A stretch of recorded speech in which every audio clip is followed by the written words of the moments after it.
slavery started again in Europe when it abandoned the Christian faith and embraced the Enlightenment. Do you have it was shares? the Enlightenment that led to the way. reintroduction of slavery. No. Interpretation. It's been interpreted by loads and thousands and thousands of people over hundreds and hundreds of years. And the thing is that it varies from Christian to Christian. It does from not. Age to age. Every Yes, Christian preaches the same truth. It's if your worldview is based on a lack of study and you're making value judgments about things that you don't understand, would you agree with me that it is possible that your value judgments are wrong? I'm sure. Why can't you accept that the church has a statement of faith known as the Nicene Creed? It's a real document. You can read it yourself.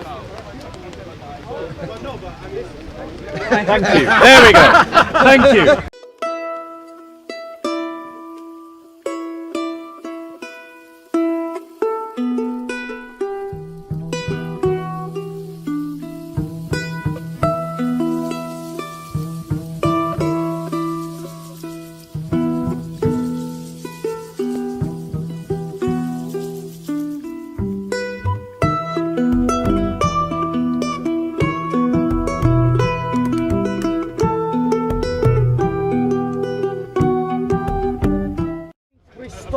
Said that you should buy a slave, teach them a trade by which they could support themselves and then set them free. It became an act of piety in the Christian faith to set slaves free. It influenced St. Constantine, who made it a criminal act punishable by death to kidnap a child and raise them by a slave. It influenced the Emperor Justinian, who abolished all laws that prevented the freeing of slaves. By the time that you get to the 6th century, slavery was pretty much dying out in Europe. And that is of a direct consequence to the Christian faith. Why? Because of things like the letter of Philemon, where Paul sends a slave back to his master and says to the master in a letter, don't take him as a slave, take him as a brother, because you're a Christian and he's a Christian. When Christians, so it destroyed slavery, that's my point. You made a point that is fallacious. You said collectivism led to slavery. It was the collectivism of the church. No, and I'm saying to you that it was the collectivism of the church that destroyed slavery. It destroyed slavery. When the first Christians celebrated the agape meal, you had slaves and masters eating together as equals. This undermines the whole concept of Roman slavery. By the time you get to the 14th century, slavery was abolished in Europe. It was dead. The first time slavery was abolished in the UK was in 1066. So the reality is that we Christians, through our collectivism, destroy slavery. Surely this is about definition of terms. Now hold on one second. Yeah, you're right. What other society? You've got a monarchy who swears fealty to God. When they take the divine right of kings. Each time that the church, the Parliament sits, they actually have prayers before the church. They do pray. They do actually. It is semantics, I think. It's not semantics. Slaves are real things, mate. No, they're real slaves people. Are real things, but to say that it's abolished and we've got a monarchy is ludicrous. I never made the connection to monarchy. He made the connection to monarchy. No, but I'm saying it's a form of slavery. All these I am countering the point made by this guy. The democracy no, hold on. Is a form of slavery. People aren't listening. I am countering the point made by this guy. It's okay. I am countering the point by this gentleman, in which he said collectivism led to slavery. No, collectivism and I'm leads to state slavery. No, slavery existed before it, and it was the collectivism of the church that destroyed it. Of course it did. The first organised religion was Hinduism or Brahmanism, whatever you want to call it, and that's a collectivised system. All religions are you going to deal with my argument? I am, dude. I can't use the same terminology as you because I've got my own definition, my own view. The collectivism of the church destroyed slavery. I'm an individual. You can't collectivise me. I shall not stand under the banner of your Christian church. Brother, do you want to deal with my argument?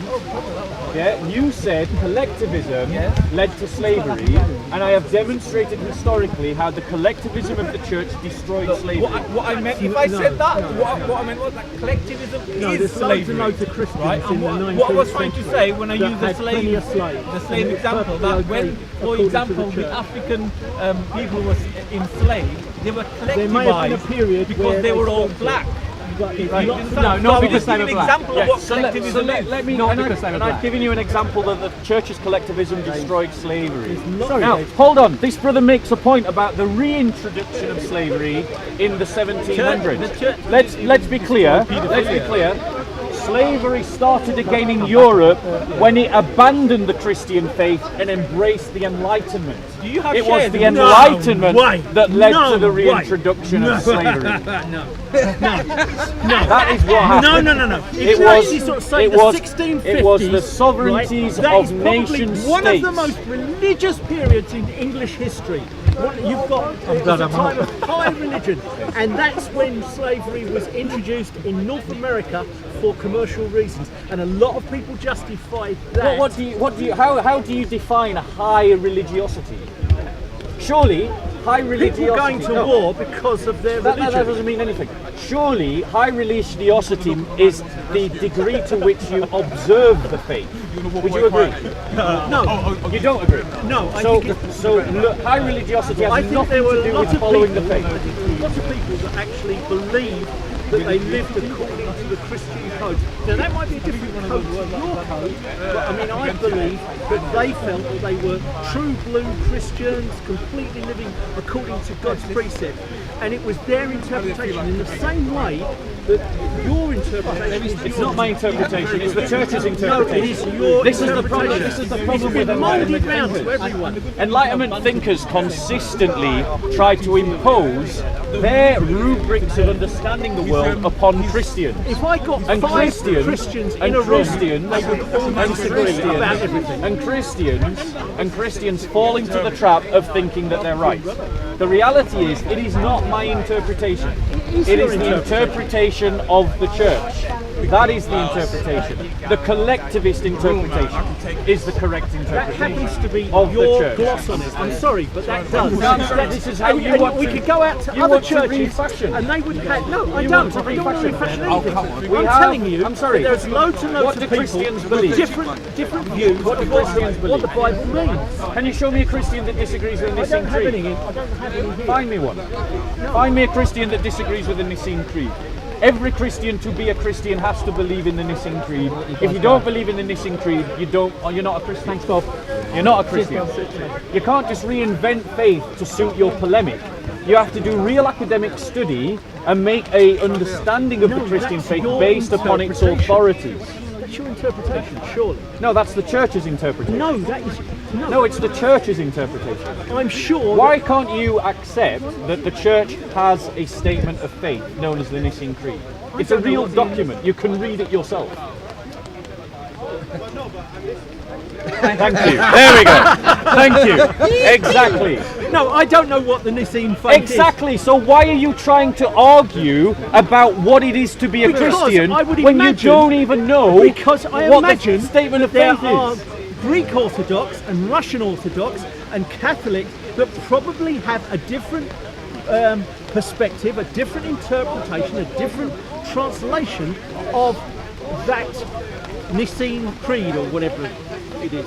They'll have a different view of it, and that's the thing about Christianity has changed over 2,000 years. It is not.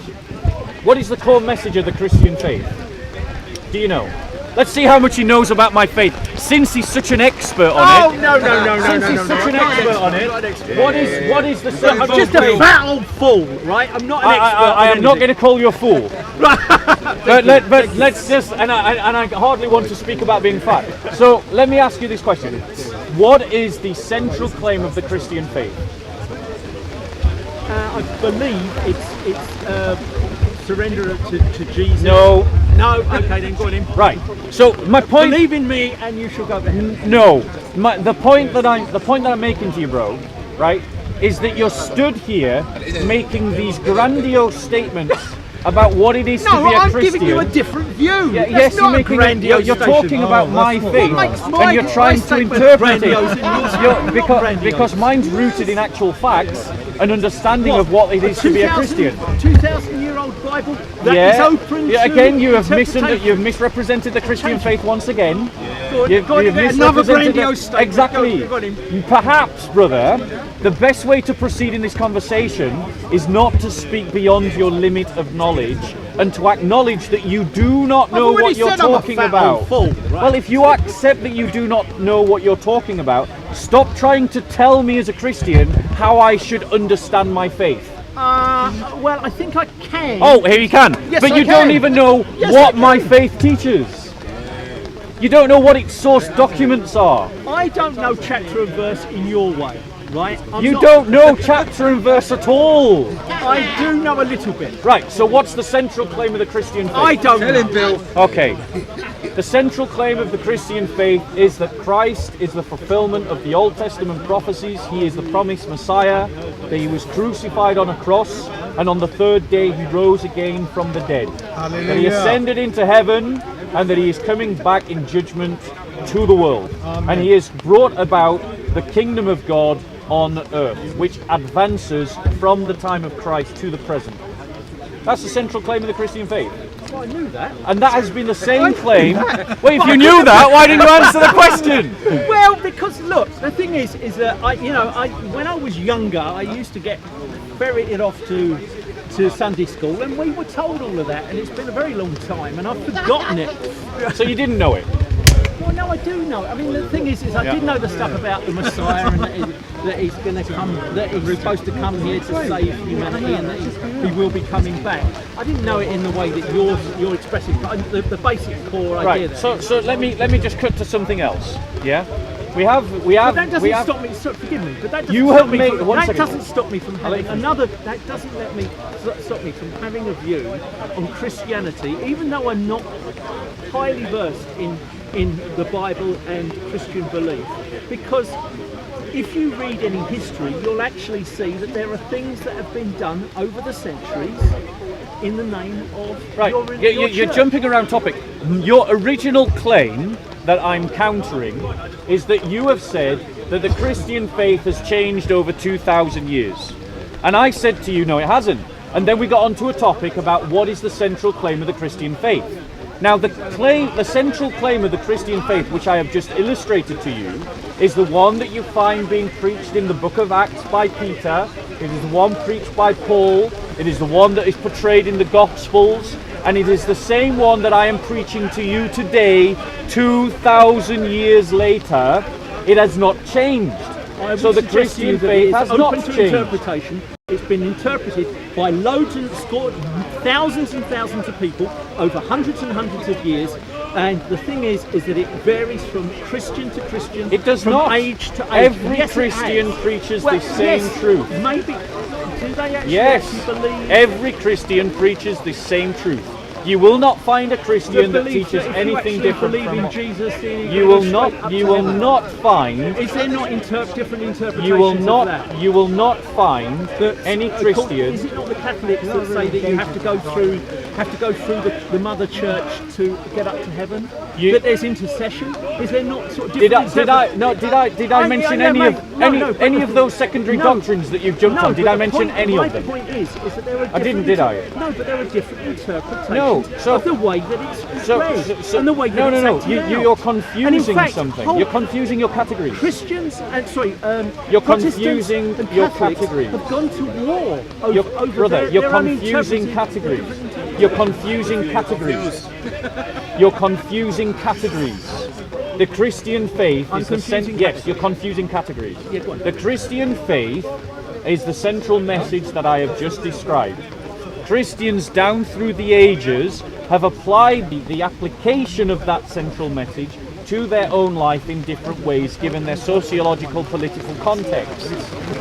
Some of those ways have been crystallized in formal churches such as the Catholic Church, the Orthodox Church, the Lutheran Church, the Calvinist there are Church. different interpretations. It is And there are different applications, different yes. ways of living it. Different understandings of church politics, but I never mentioned church politics about. Well, I did. No, but I didn't. Yeah, but I did. But you don't know what the central message of the Christian faith is because when you were asked, you couldn't even articulate it. So's what? So, because you're making an argument that the Christian faith has changed, and you're not even addressing the central message. Well, of course it's changed over time. So, give me an example of how that central message has changed. No. Sorry, just a second. I'm saying how Christianity has changed over the centuries. No one denies that the church has changed. We're talking about the faith. But I would actually say that the way that the church faith has been enacted is entirely different from period to period. Okay, so now it turns out we're now talking about the same thing. Because no one is denying that the church changes. The church has to change. If it converts people in Saudi Arabia where converting to Christianity is illegal, it has to take on a different form and shape with different emphases than if it was a place like in Italy where it is the mainstream culture to some degree. I would actually say that manifests. So it has to change. I would actually say that manifests itself as in many instances, a different religion.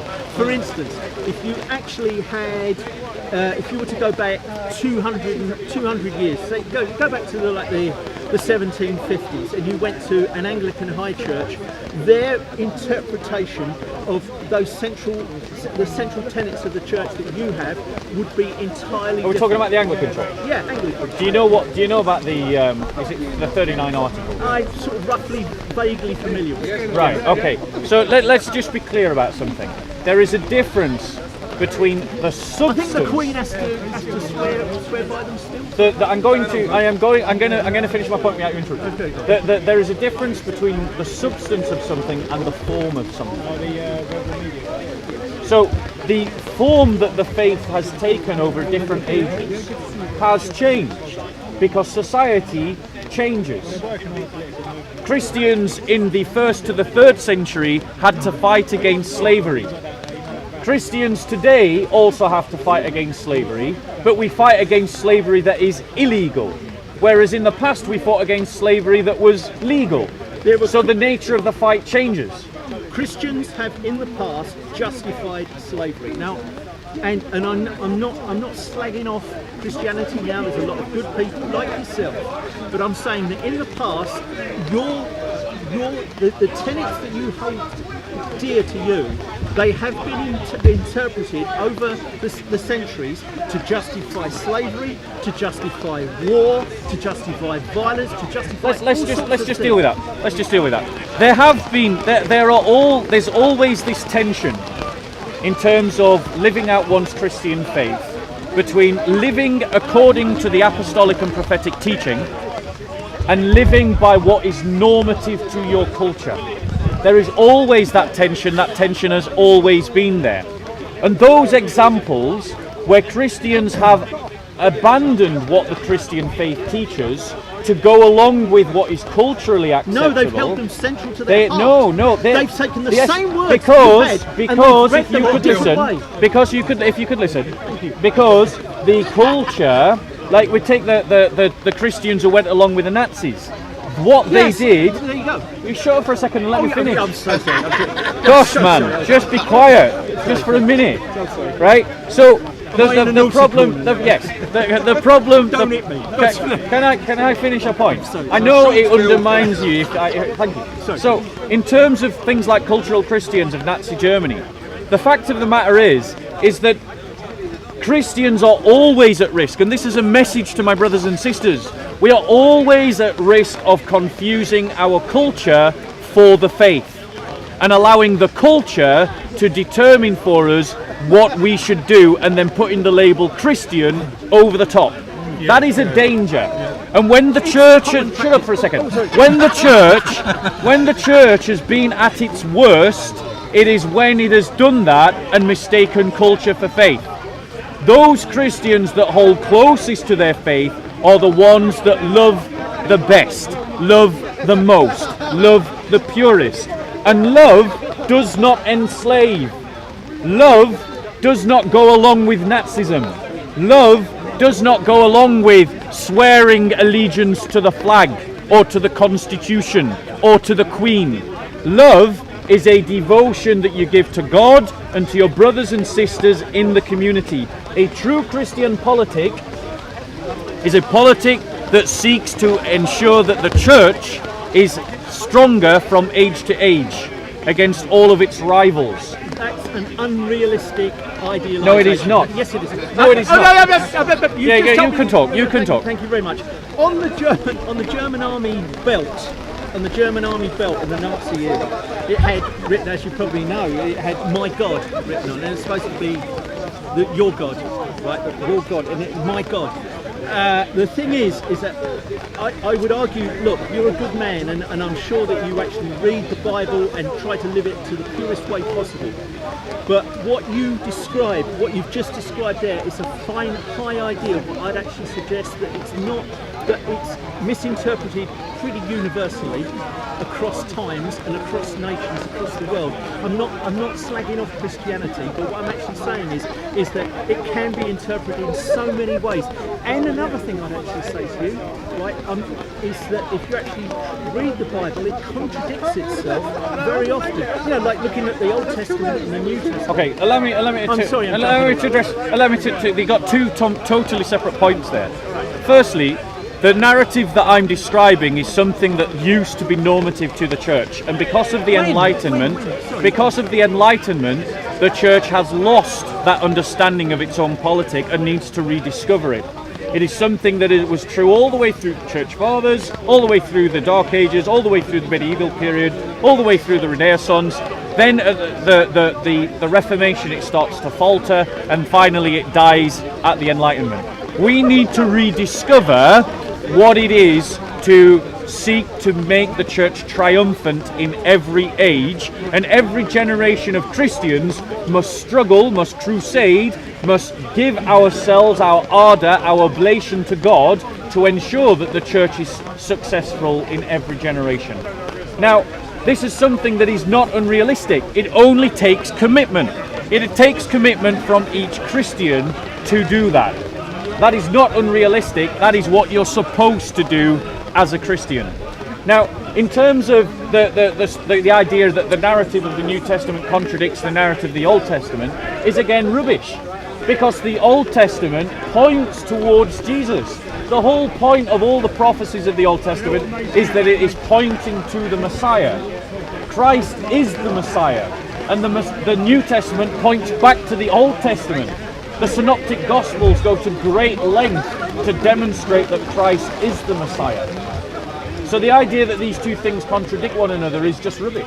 Is there not one bit in the Old Testament where somebody says, dash the little children? Is there not? I know I can't remember where it is, but it dash the little children, yea, unto Babylon, or something like that. It's a bit in the. I think it's in a psalm where it actually celebrates. It says, don't just go into that valley and kill everybody, but I want you to kill all the children as well. And make sure. Psalm. Right. Now, I think Jesus said better that you sort of throw yourself in. Suffer the little children to come unto me. Yes. Because before my Father in heaven they have angels. No, not at all. Why not? Sorry. Not at all. Why not? Well, I mean, if I am remembering the passage correctly that you're citing about dashing children against rocks, it's a psalm, and a psalm is a poem. A poem is not literal. So it's just in there just for the fun of it, just for... No, of course it's not in there for the fun giggles, of it. Is it? No, of course it's not. Well, this kind of childish characterization so what's belittles your own argument. I'm sorry, why is it in there then? Yeah, it's a poem, it's a metaphor. It's conveying in graphic imagery profound emotions. Now, without reading that particular passage in context, I don't want to say anything more.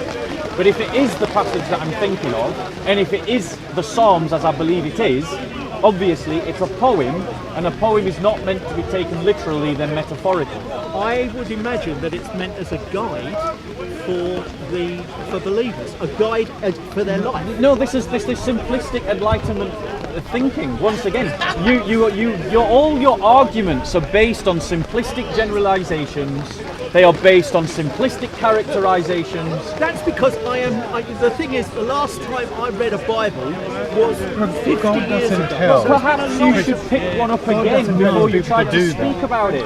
No, because I'm in Speaker's Corner. I just thought I'd wind you up. You can throw out any argument you like, but unless your arguments are rooted in actual study, you're not going to carry any favour with me.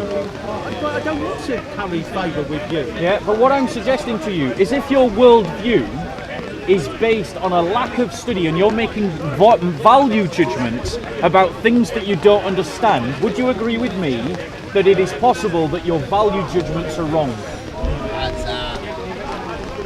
I'll ask the question again. Yeah, I know. So it's a very profound question. If you're making, yeah, I know the question. I'm just thinking it over. All right, just give me a minute. It's a very profound question.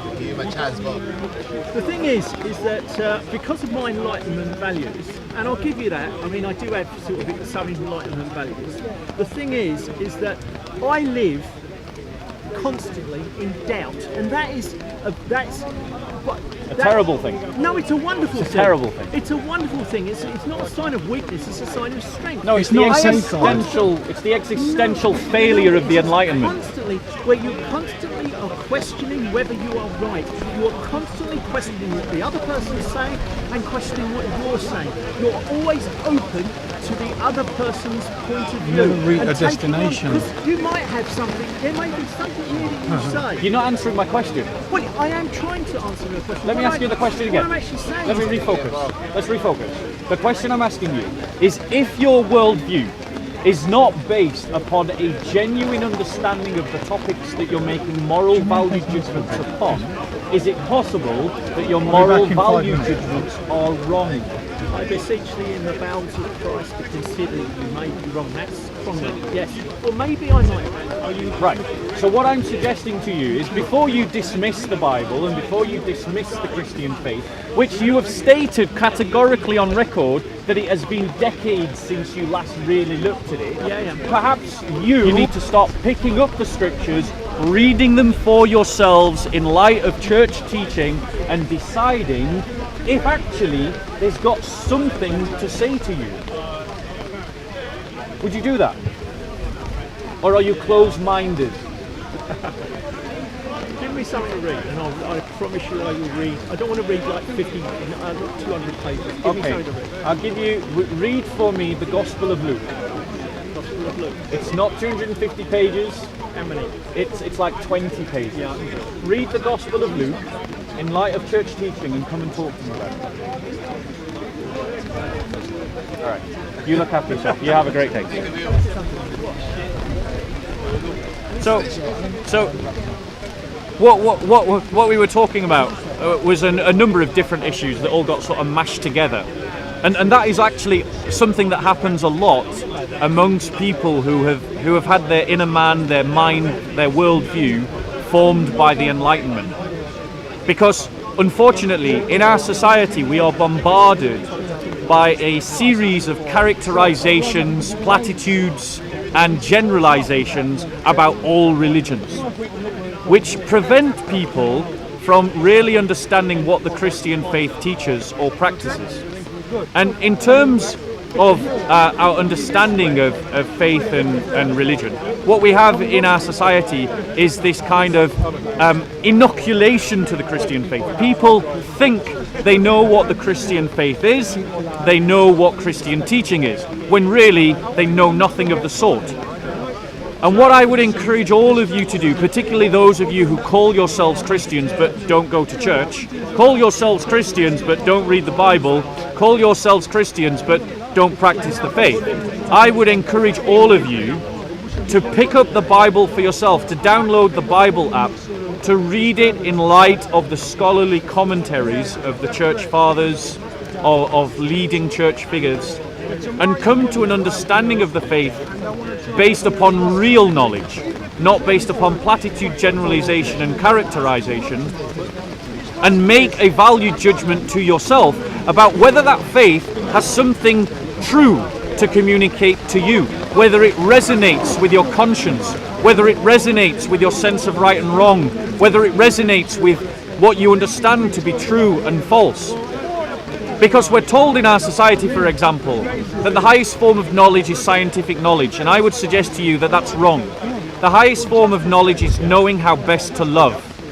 And if that resonates as something true with you, then you need to investigate the Christian faith. Because the Christian faith is the faith that teaches this fundamentally. It is false in our society to say that all religions teach this. That is a lie, and it is a lie by a political class that do not want you to rediscover your Christian heritage, do not want you to rediscover your Christian culture, do not want you to have a Christian faith. So they say that all religions teach the same, and that is clearly false from anyone who's actually taken the time to pick up a book and study it. So I invite you to pick up the Bible, study it in light of church teaching, and decide for yourself. Don't let other people decide. Decide for yourself whether you want to live by this faith. Not the weak civic religion of the Church of England that you see when you switch on your TV, because that's the BBC's version of Christianity. I'm talking about the historical Christianity of the apostles and prophets, that muscular faith that conquered the Roman Empire, that abolished slavery, that defeated Islamic jihad 3 times. That is the faith that I'm inviting you to. The faith that fashioned not just this continent and bejeweled it with wonderful works of art and architecture and literature and beauty, but also Armenia and Georgia and Russia and Ethiopia. This global faith that unites man in a common brotherhood, a common family, a common identity, with a common history, the history of the church, and a common future, that pilgrimage towards heaven.